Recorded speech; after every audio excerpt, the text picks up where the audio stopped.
Watch Up World, welcome to Watch Time Channel. Narito ang inyong certified ka-watcher Ma'am Che signing on. Sa Barangay Tipo Covered Court muna tayo.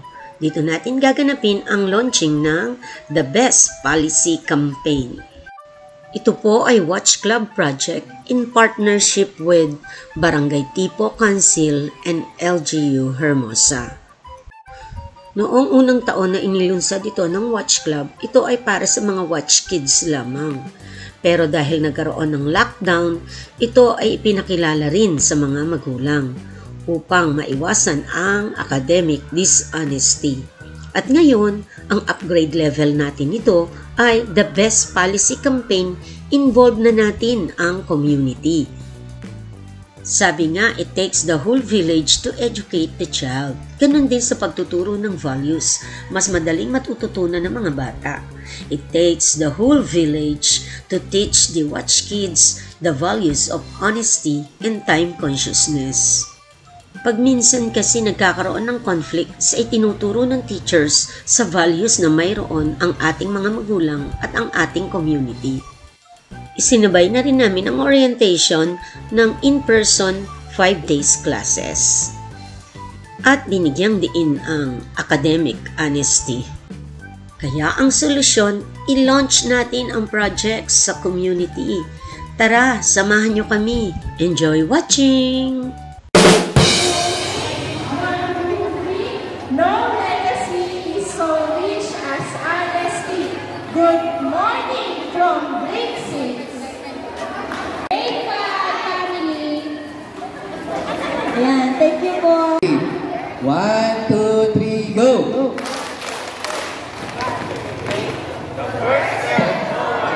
This is to be honest. Good morning, grade 4. Ready na po mga... Palakbak po tayo. Nagong palakbak, nagong padyak. Then yung hope po natin. Okay? Ready po mga mommies, mga parents na narito ngayon. Ready? Go!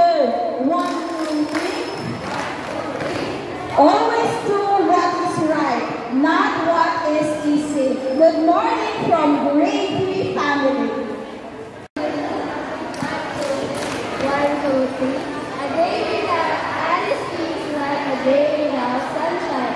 Good morning po, Grade 2. 3, go! Honest hearts produce honest action. From Grade 1. Integrity is doing the right thing, even when keep their family complete.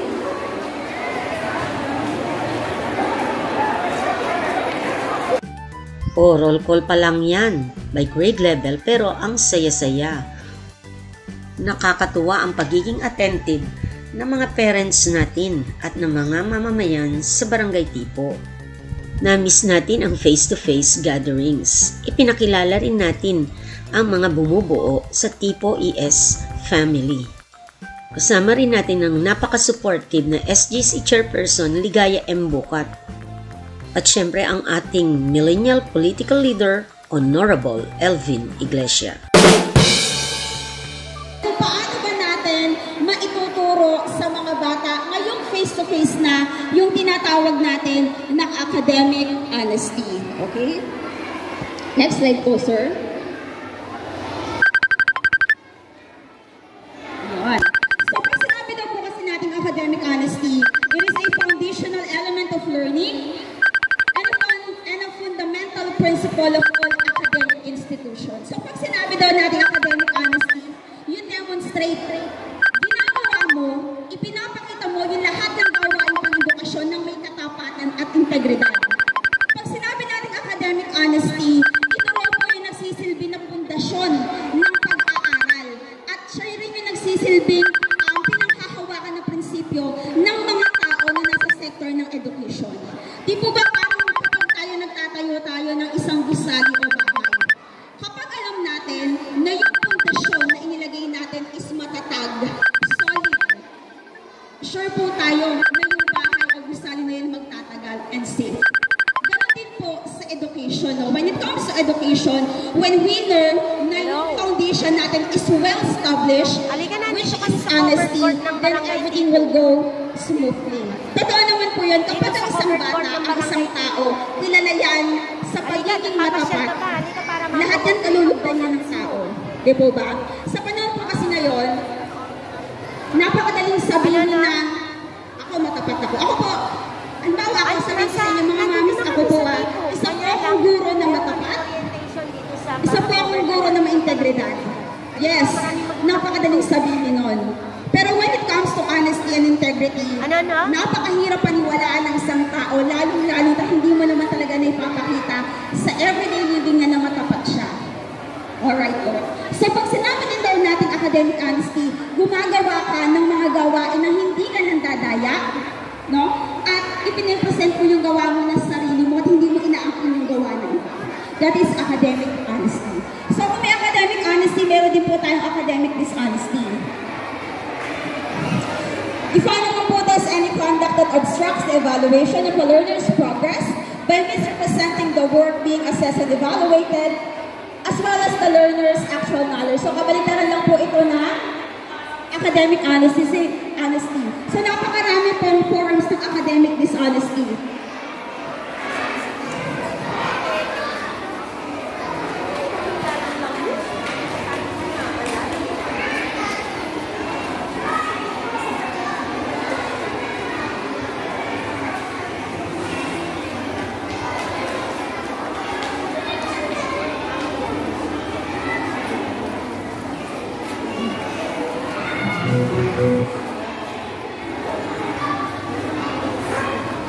Sige po, papasadahan ko lang po yun, yung mga forms ng academic dishonesty. The first one po kasi is yung tinatawag natin na cheating o pandaraya. I know, yan po yung pinakapalasaka, pinaka-simplest form ng academic dishonesty. Pangangopya, no?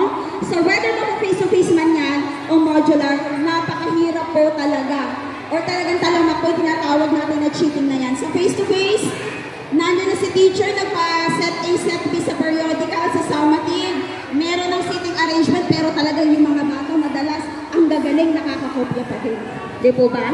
Noong namang mga panahon ng modular, minsan yung bata talaga alam namin, no? Hindi talaga nag-aaral ng module. Ang ginagawa na lang po, kinokopya yung sagot sa likuran. Meron po talagang ganyan, no? Another form of academic dishonesty, tinatawag po natin na plagiarism o panunulat. Di ba po sikat ngayon? Yung copy-paste na tinatawag dahil nga po mas madali nang mag-search sa internet, no? Ang mga tao ngayon, ang mga bata, copy-paste na lang. So pag sinabi daw po kasi natin plagiarism, yung gawa ng ibang tao, yung sinulat ng ibang tao, inaangkin mo as sa'yo. Na hindi ka nagbibigay ng credit doon sa totoong gumawa. Best example po niyan, kung tatandaan ninyo, nung nagkaroon ng issue si... Next one naman po,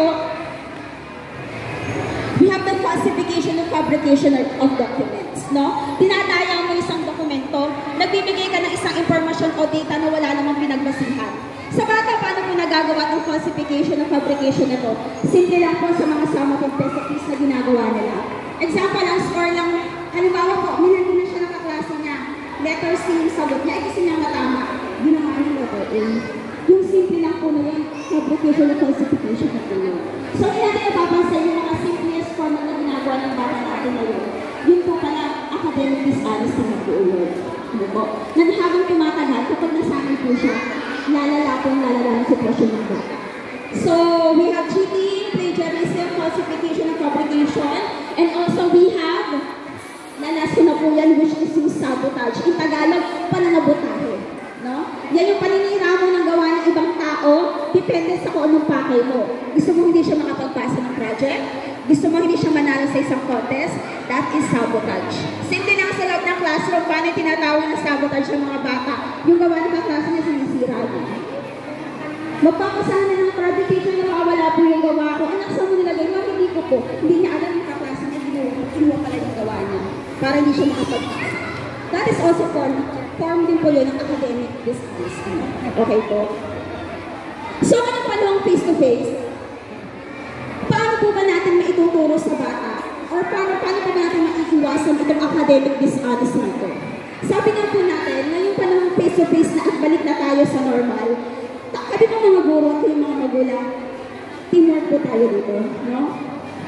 I do believe na kayong mga magulang, kami mga teacher, isa lang naman po yung gusto natin, makabuti yung mga anak natin, makagraduate sila, matuto sila na hindi lang academic, and also, syempre, yung kabutihang asal. Di po ba? Ang hirap naman kasi sasabihin mo matalino yung anak mo, pero nang magaya naman pala. Di po ba? Hindi po nakaka-proud yun. Di po ba?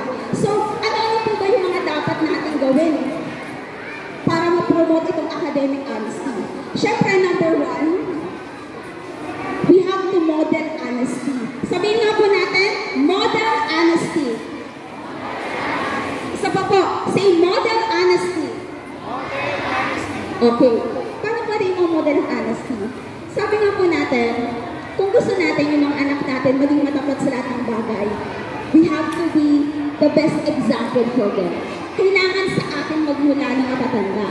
Ang hirap kasing mag-expect na yung anak mo gusto mo maging matapat. Mismo tayo pala yung nagtuturo sa kanila na hindi tayo matapat.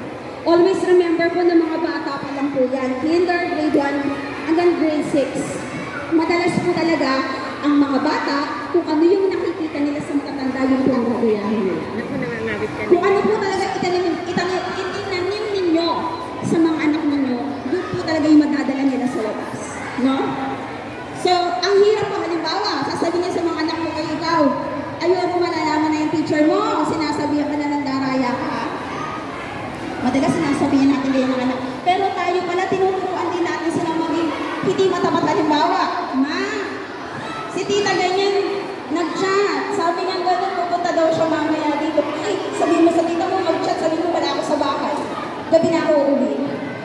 Dito ba? Kasi sinungalingan ko.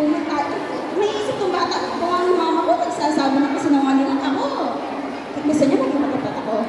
Dito ba? Sabi nga, we cannot give what we do not have. Hindi natin pwedeng ituro sa mga bata na maging matapat kung tayo mismo hindi tayo matapat, no? Another example po, sa paggawa po ng assignment. Ngayong face-to-face na, syempre, back na tayo sa paggawa ng assignment, sa paggawa ng project, may mga summative na ulit tayo, may mga periodical test.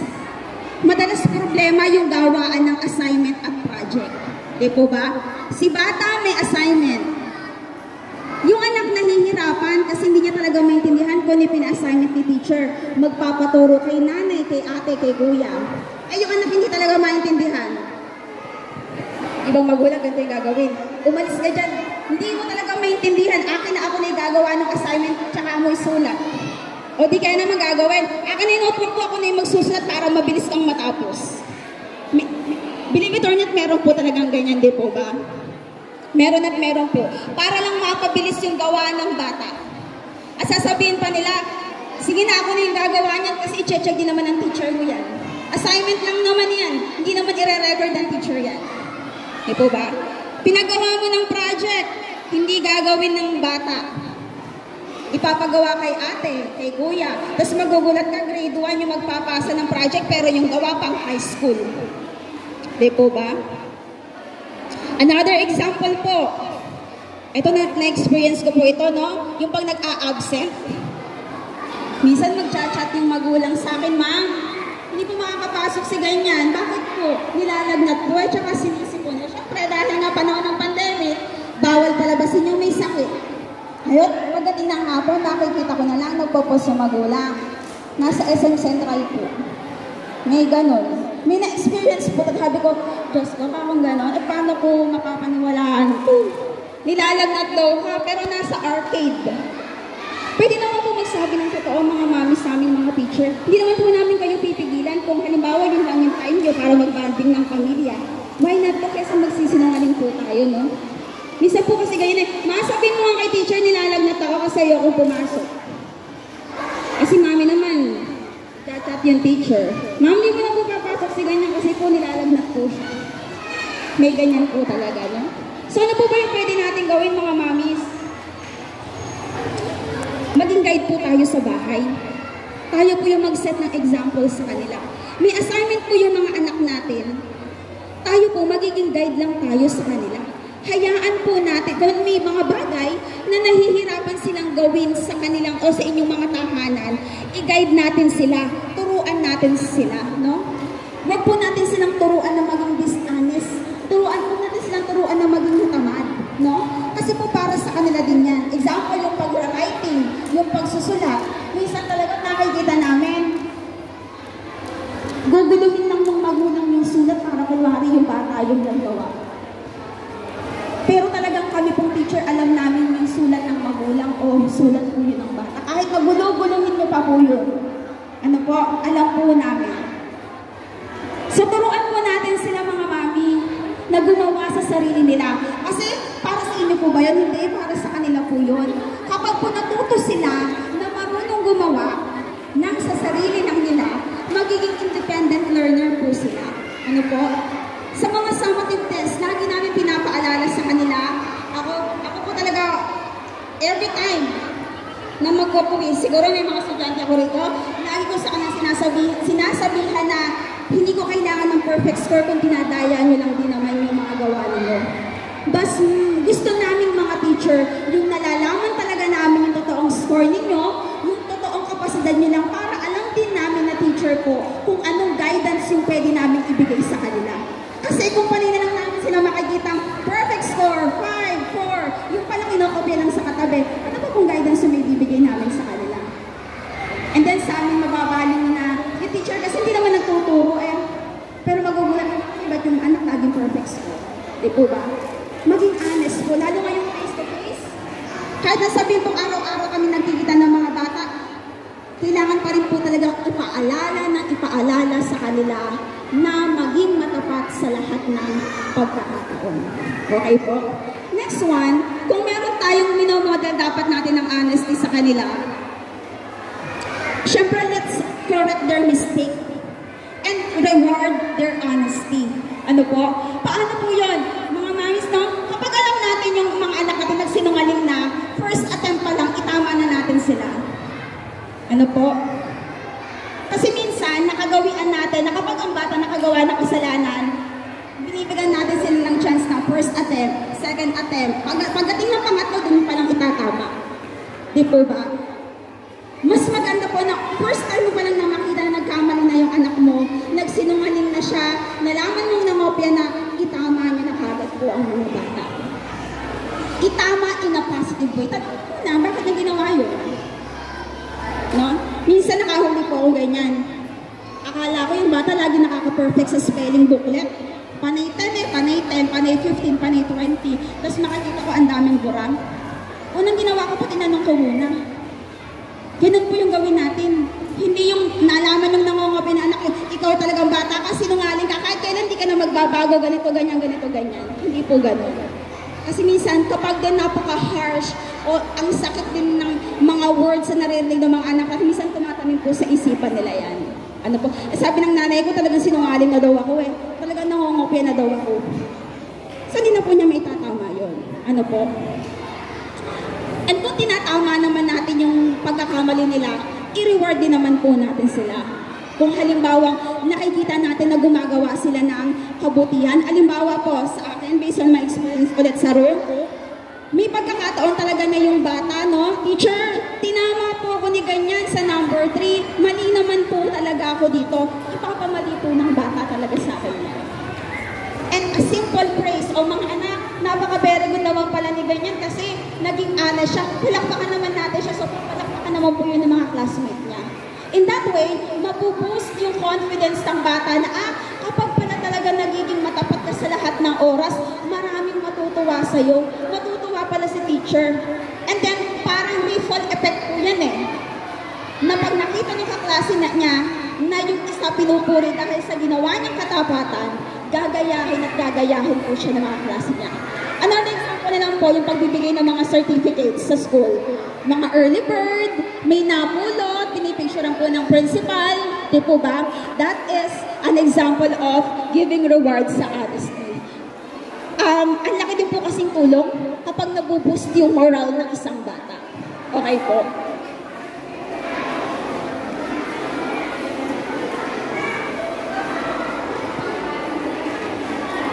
Okay po. So another example po, with an honesty,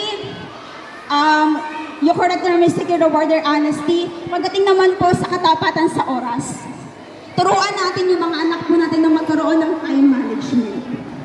Time management, and alisin po natin yung mga distractions sa kanila. Turuan natin na pagdating pa lang sa bahay, magkaroon tayo ng plano sa mga bata na pagdating ni bata, galing bahay, ano ang unang gagawin? Maglalaro ba? Tatakbo sa labas?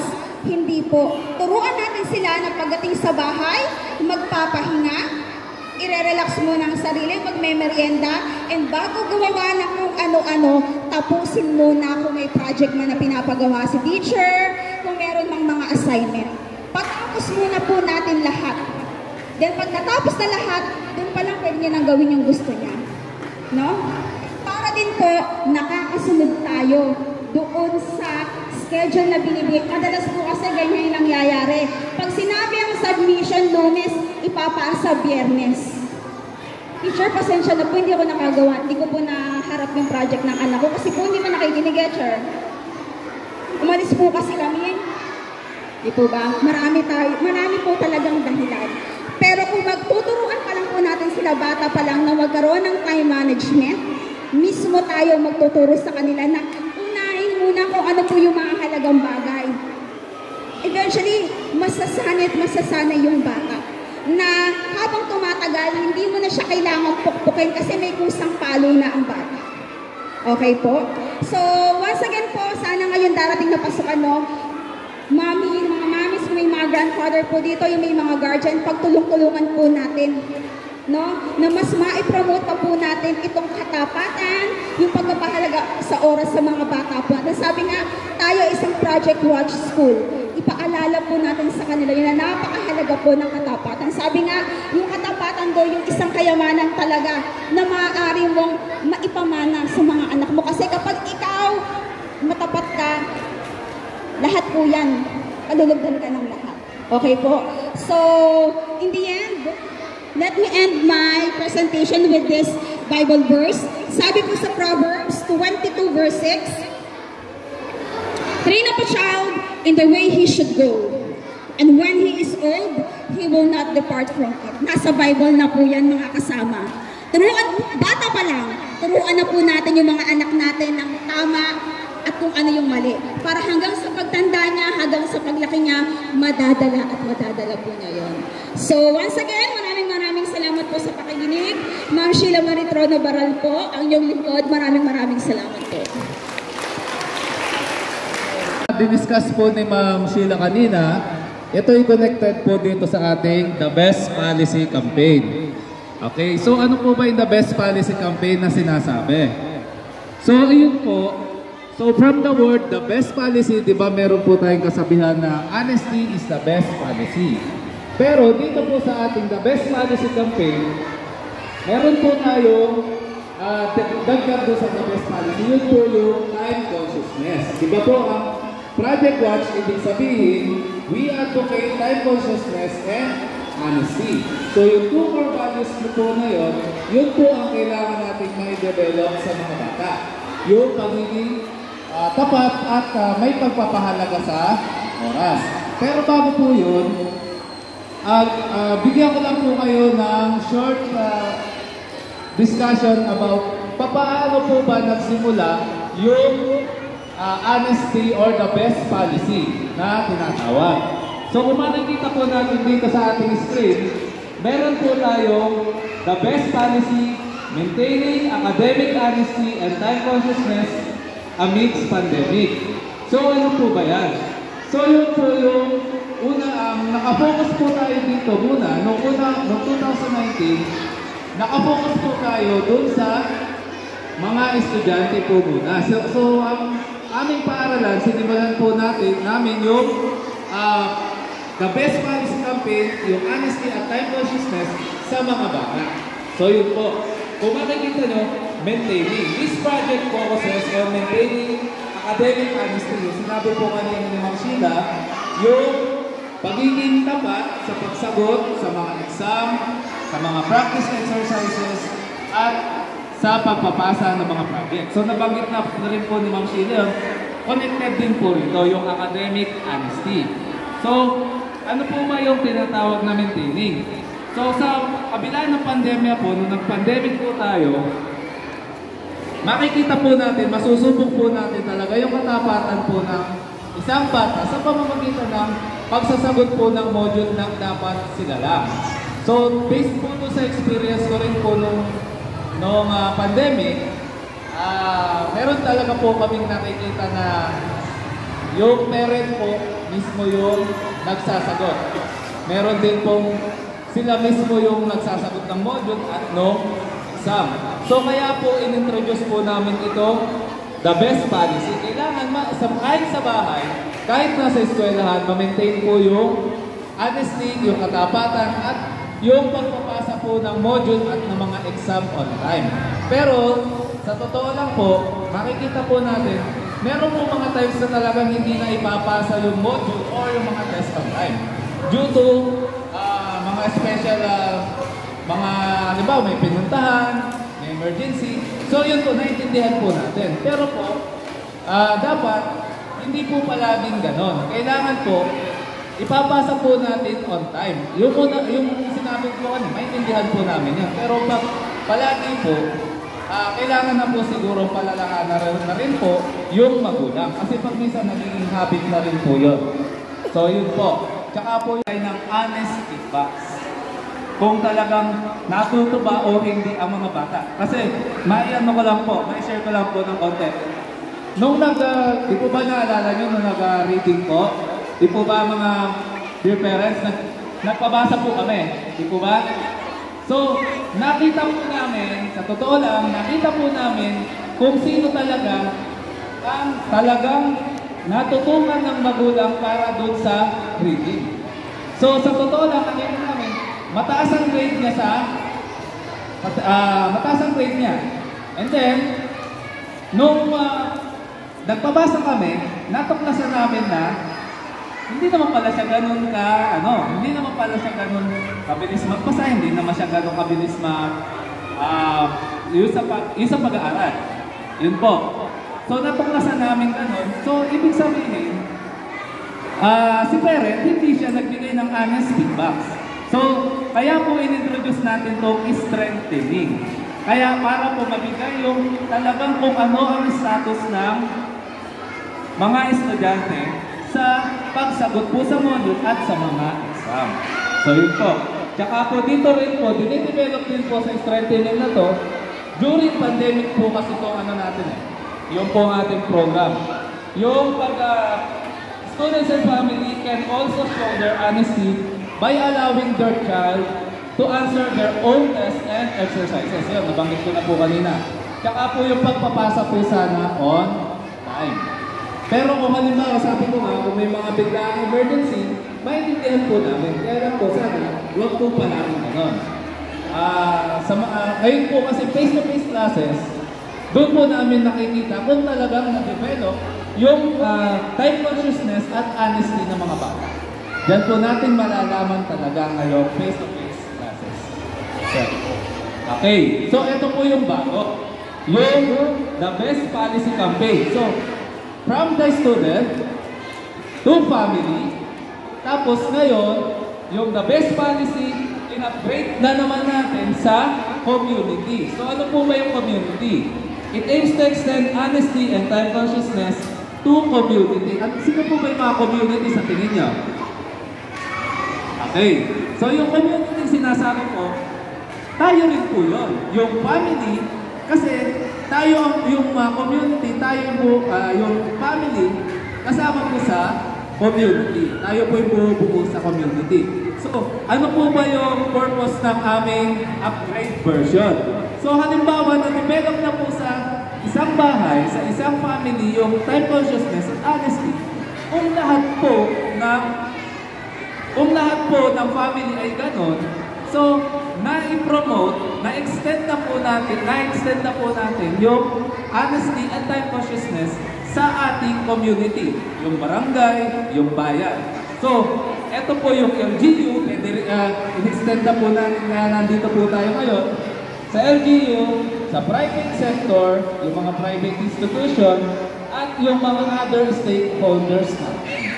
So kung halimbawa, tayo bilang family ay magiging set as good example po, ay magiging, halimbawa po, lahat ng community sa Bataan or sa buong Pilipinas ay ganito, may extend magiging better nation po tayo. May ipopromote po natin yung honesty and time consciousness sa buong bansa. So maiwasan na rin po ang corruption, maiwasan na rin po ang pagiging late.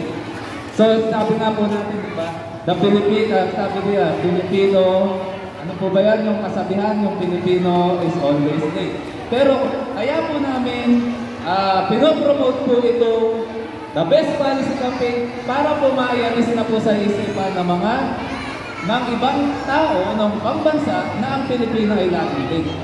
Papalitan po natin siya ng the Filipino is always on time. So, yun po. I hope naintindihan po natin at maraming salamat po sa inyong pakikinig.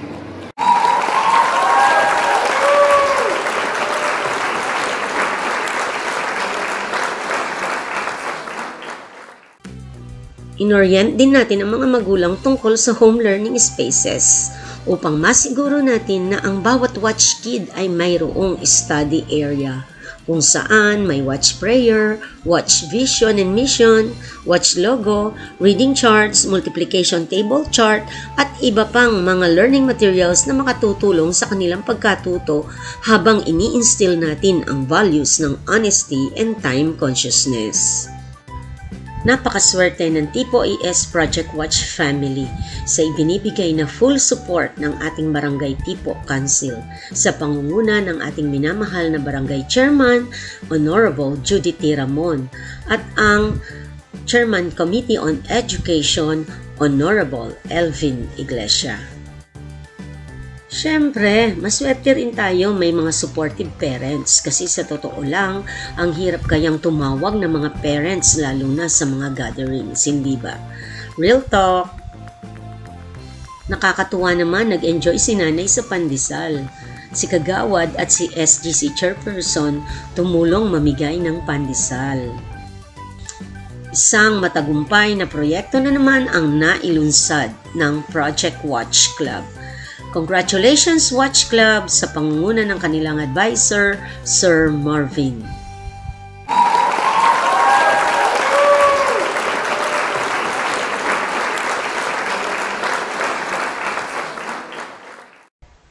O paano yan? Hanggang sa muli, ang shoutout natin, Filipino time is on time, honesty is the best policy. Be one of us, we are one with Project Watch. Keep safe and God bless.